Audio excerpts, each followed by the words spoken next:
Shalom. This is the third video about nouns, and this one is particularly about state, the state of nouns. Now, when you're talking about state, the state of a noun, the state is a way of describing the relationship that a noun has with other nouns. So, it's a kind of somewhat of an abstract thing to talk about, much more abstract than gender and number, at least, which are very kind of concrete realities. State, rather, is the relationship between nouns within the sentence. So it's a very explicitly grammatical term, and it's describing this relationship, and you can have a variety of different relationships between nouns within a sentence. And so there are two different states in Hebrew. A noun can either be in the absolute state,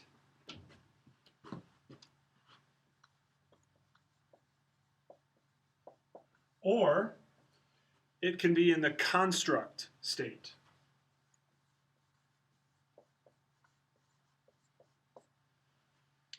Absolute or construct. Those are the two options for the state of Hebrew nouns. Now, a noun in the absolute state is a noun that is autonomous in a sense. It's independent. So the relationship that it has with other nouns is that it does not have a relationship with them. Basically, it's not attached to other nouns. It does not lean on or depend on other nouns for its meaning. Its vocalization is not affected, and it is just itself.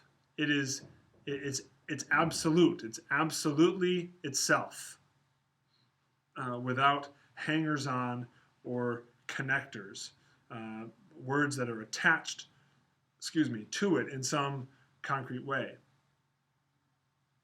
The lexical form of a noun is its absolute form. So it's just the usual, general, typical form that a noun takes. It's the form that you will memorize in all of your vocab. Any vocab word that you have that's a noun will be in its absolute form. And so absolute and construct forms are portrayed or displayed with a slightly different form in most cases. Sometimes there are nouns that cannot be modified to reveal whether it's in the construct or absolute state, in which case context will determine if it is or is not. But generally, the noun will be modified some way. Either the ending will reveal explicitly that it's in the construct state or the absolute state, or it will be the vowel pointings throughout the word that will reveal whether it is or is not a construct in the construct state. So the absolute is the lexical form, and it's the sort of generic normal form. The construct state, on the other hand, is the modified form. A noun will go into the construct state if it is in a position within the sentence that requires it to be dependent on another noun. It has to sort of lean on another noun to make its meaning. It can't exist on its own.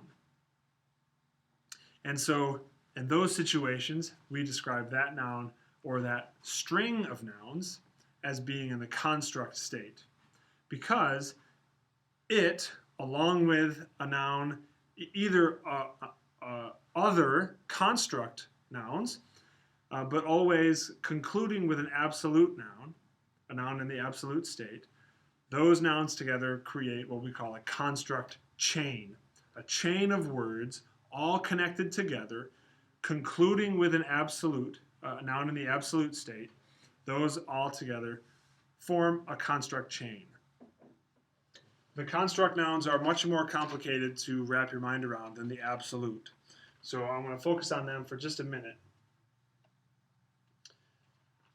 So as I said, the form of the noun will communicate whether it's absolute or construct, but also the position of the noun within the word. So construct nouns always precede absolute nouns within a construct chain. So they always precede the absolute noun. And the construct chain will always end with a noun in the absolute state. If you have a masculine plural noun in the construct state, this is how you would parse that noun, masculine plural construct. If you have this, it will have a very clear construct ending. And that ending is a tsere yod. If you see a word that ends with a tsere yod 10 times out of 10, it's in the construct state. Now it's masculine plural. You can tell that's in the construct state because the typical masculine plural ending is im, right? Hirik, yod, maim. Hirik, yod, maim. Im. Now when a noun that ends in im, let's say it's the word for horses, which the word for horse is sus, samek, shurik, vav, samek. Sus, if you have susim, that's horses. Susim. Okay? Susim. If this is right now, it's in the absolute state. Okay? It's all by itself. It's not dependent on, it's not attached to, it's not connected to other words. It's just susim, horses. Period. If you were to connect this word to another noun, this noun to another noun, then this noun would, susim, would go into the construct state. So if I wanted to say, for instance, Travis's horses or Moshe's horses, the way I do that in Hebrew, one of the dominant ways that Hebrew communicates possession is through a construct chain. And the way that they do that is you take susim, drop off the maim, and lengthen the vowel here from a hirik to a tsere, susei. See that? So here's your tsere yod ending. That's your plural, masculine plural construct ending. You add that ending to sus, so you have susei, susei, Moshe. It even rhymes. Susei Moshe, Moshe's horses, or the horses of Moshe. These two words here form a construct chain because they're two nouns right next to each other. The first one is in the construct state, the second is in the absolute state. Together they form a construct chain.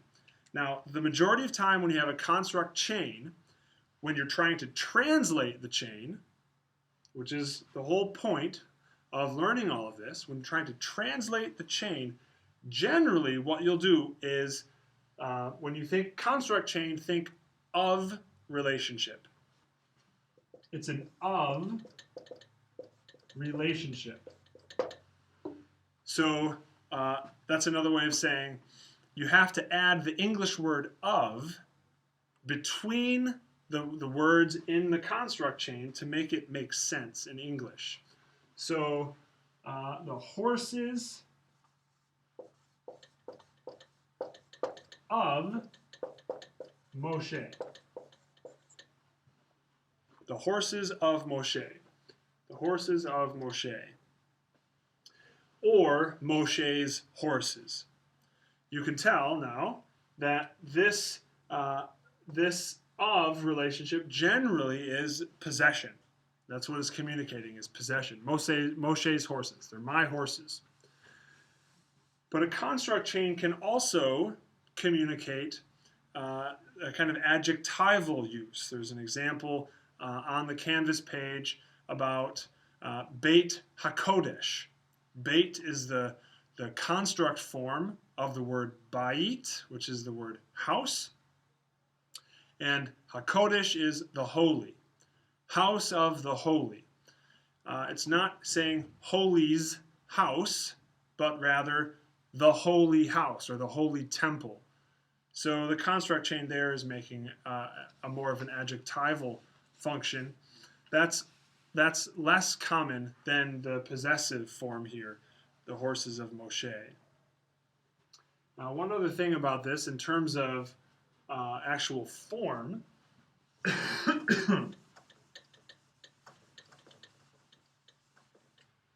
when you have a word in the construct state, generally, if it can, it will be a shortened form, which usually happens with the vowels being reduced from a long to a short, or from a short to a shiva. That's what you see is happening here. You have this long im that's contracting or being shortened into a. That's for your ending. But also, you can have it within the confines of a single word. So you have the word davar,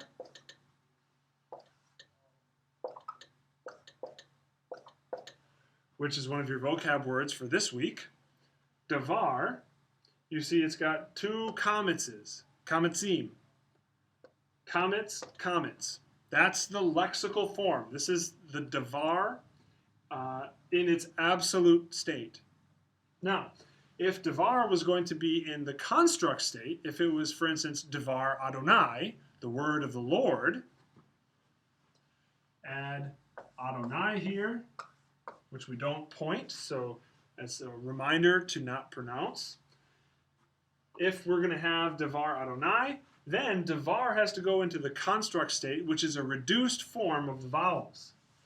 So no longer do you have the long komets, but rather you have a shiva in the first position and a patach in the second position. Divar instead of davar, divar, Adonai. Excuse me. Divar Adonai, the word of the Lord. Finally, I just remembered that earlier I forgot to tell you one other typical ending, the feminine singular construct ending. FSC, feminine singular construct ending. This is for nouns that generally would, in the absolute form, end in a kometz he. You remember in previous videos about gender and about number, I talked about feminine singular nouns will generally, but not always, majority of the time, will end in a kometz he. A kometz he. So that's the typical ending, but the shortened or condensed, contracted form of the construct is a patach tav. Patach tav. So you have the word behema, which is the word for cattle, you'll learn in a future chapter, behema. If it's the cattle of the earth or the cattle of the land, that's the word eretz, you'd say behemat haaretz. Behemat haaretz, because you have to have that kometz he, behema, you hear that? Ah, ends in ah. Kometz he, in the construct, behemat. The cattle of would really be the translation of behemat, the cattle of haaretz, the earth. You'll learn about the definite article in next week's chapter, the word the. But for now, that is the state of the noun, absolute or construct.